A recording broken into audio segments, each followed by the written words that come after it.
বন্ধুসকল, এই ভিডিঅ'টো এটা বহুত ইম্পৰ্টেণ্ট ভিডিঅ' হয়। এই ভিডিঅ'টোত আপোনালোকে গাহৰি পোৱালিক আইৰণ ইনজেকশ্যন কিয় দিব লাগে, গাহৰি কেতিয়াবা মৰা পোৱালি কিয় জন্ম দিয়ে আৰু গাহৰিৰ প্ৰজননৰ বিষয়ে বিশদভাৱে জানিবলৈ পাব। আপুনি যদি মোৰ চেনেললৈ প্ৰথমবাৰ আহিছে তেতিয়াহ'লে চেনেলটো ছাবস্ক্ৰাইব কৰি ল'ব। এই ছাৰজনৰ ফাৰ্মৰ ভিডিঅ' কেইবাটাও মোৰ চেনেলত দিয়া আছে, আপুনি মোৰ চেনেলত গৈ চাই ল'ব।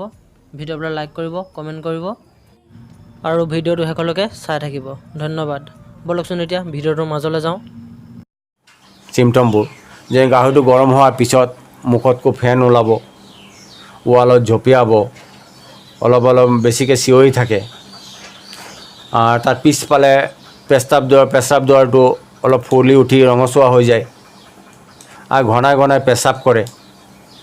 আৰু কিছুমানৰ আকৌ আপোনাৰ বগা বিজলুৱা পদাৰ্থ ওলায়। তেতিয়া আপুনি গম পাব যে গাহৰিটো প্ৰজনন সময় হৈছে। তো প্ৰজননৰ প্ৰথম দিনা নিদিব। প্ৰথমবাৰ যদি গৰম হয় গাহৰিটো প্ৰথম দিনা নিদিব। কাৰণ কি হ'ল, প্ৰথম দিনা দিলেও পোৱালি হ'ব, কিন্তু পোৱালিৰ সংখ্যাটো কম হয়। কাৰণ মই যি হেৰি কৰি পালোঁ, প্ৰথমবাৰ যদি দি দিয়ে 5টাৰ পৰা 6টা পোৱালি হ'ব। কিন্তু ছেকেণ্ড টাইম যদি দিয়ে ক্ৰছ হ'ল, আপুনি লগে লগ ওলাই দিব। তাৰ লগত আপুনি বেছি টাইম নথ'ব। ওলাই দিয়াৰ পিছদিনা আকৌ ছেম টাইম এবাৰ দিলে আৰু নিদিব। নিদিয়াৰ পিছত আপুনি 21 দিন চাই লওক। 21 দিনৰ ভিতৰত যদি গাহৰিটো আকৌ ৰিপিট হোৱা নাই, গৰম হোৱা নাই, তেতিয়াহ'লে ভাব আপুনি ছাকচেছ হৈ গ'ল। তাৰপিছত 1 মাহৰ পিছৰ পৰা ৰাতিপুৱা আপুনি আইৰণ টেবলেট এটা দিলে, গধূলি কেলছিয়াম দিলে, এনেকুৱা এটা একদম পোৱালি আগলৈকে দি থাকিব। আৰু আইৰণ টেবলেটটো পোৱালিৰ লাষ্ট 10 দিনলৈকে দিব। কাৰণ কি হ'ল, পোৱালি পেটত কেইটা আছে আপুনি নাজানে। তো এই পোৱালিখিনি যদি অভাৰ হৈ যায় তেতিয়া তাৰ ব্লাড শ্বৰ্ট হৈ যায়। আৰু ব্লাড শ্বৰ্ট হ'লে ই ডেলিভাৰীৰ সময়ত বহুত কষ্ট পাব আৰু পোৱালিখিনি গ্ৰোথ নহয়। সেইকাৰণে আইৰণটো আপুনি ডেইলি দি থ'ব। আৰু পোৱালি দিয়াৰো 10 দিনলৈকে আইৰণ টেবলেটটো দি থ'ব। কাৰণ ডেলিভাৰীৰ সময়ত তাৰ বহুত ব্লাড লছ হয়। এই ব্লাডখিনি লছ হোৱাখিনি যদি সম্পূৰ্ণ পূৰণ নহয়, তেতিয়া গাখীৰৰ সেইটো কমি যায়।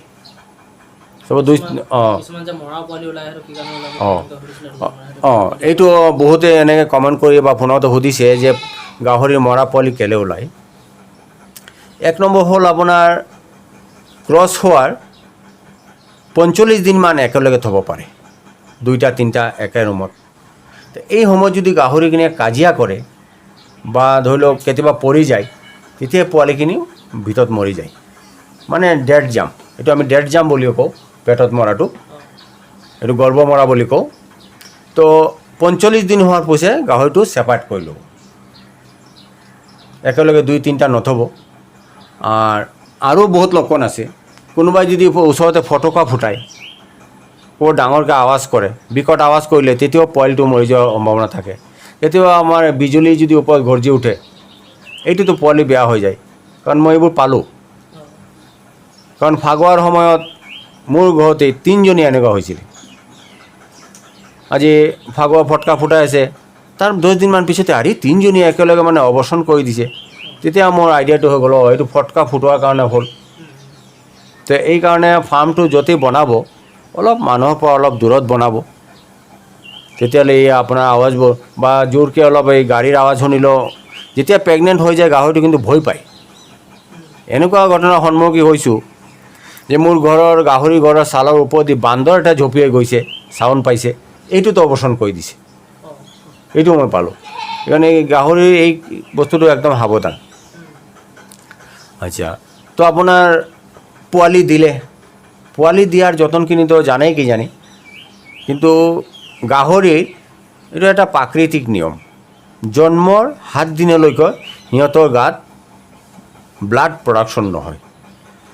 তো কিমান ডোখৰ কি মই ক'ব নোৱাৰোঁ। বহুতেই কথাটো কয় যে 7 দিনত সিহঁতৰ ব্লাড প্ৰডাকশ্যন নহয়।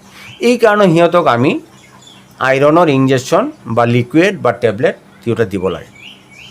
বহুতেই কয় যে গাহৰিৰ পোৱালিক কিয় আইৰণ বেছি মাৰিব লাগে, মাৰ পৰাতো আইৰণ আহিছে। কিন্তু এই ঘটনাটো বহুতে নুবুজে।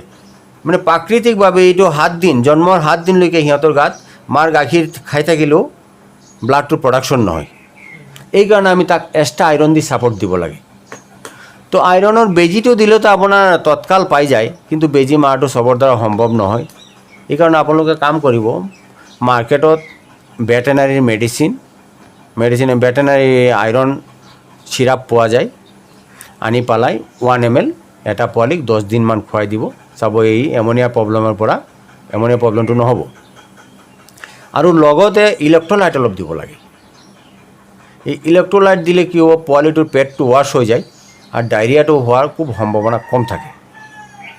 কাৰণ মাৰ পেটৰ পৰা যিখিনি খোৱা আছে সেইটো তাৰ পেটত থাকি যায়। থাকি যোৱাৰ পিছত আকৌ যদি গাখীৰটো বেছিকৈ খাই দিয়ে, চাব যে গাখীৰ খাই গাখীৰে হাগিছে। এই চিমটমটো পালোঁ। সেইকাৰণে পোৱালিটো জন্ম হোৱাৰ প্ৰায় 1 ঘণ্টামান গাখীৰ খাব নিদিব। পাৰিলে ইলেক্ট্ৰলাইট অলপ খুৱাই এৰিব, তেতিয়া সোনকালে হজম হৈ যাব, পোৱালিখিনি গ্ৰোথো ভাল হ'ব।